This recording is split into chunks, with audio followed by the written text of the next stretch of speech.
Hi, let's talk about Australia's best financial analytics course. But before moving ahead, let's first understand what exactly is financial analytics. To make it simple, I have already added the link to learn about financial analytics in the description box. Make sure you check it out. Financial analytics is done by a financial analyst, a professional who analyzes financial data, market trends, company performance, and economic conditions to help business and investors make smart financial decisions. They work on analyzing financial statements, budgeting and forecasting, financial modeling in Excel, investment analysis, risk assessment, market research, and valuation. In simple words, a financial analyst helps companies understand where they are financially and where they should invest or improve. Now, let me assure you the demand for financial analysts is really high, not only in India but also in the global market. With business growing and investment increasing, company needs skills analysts to manage and plan finance strategy. Now, if you are serious about learning financial analytics, I have added the link to the best financial analyst course available in your city in the description.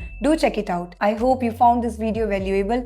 Do like, comment and share. And if you have any doubts, drop them in the comments. I will surely clear them.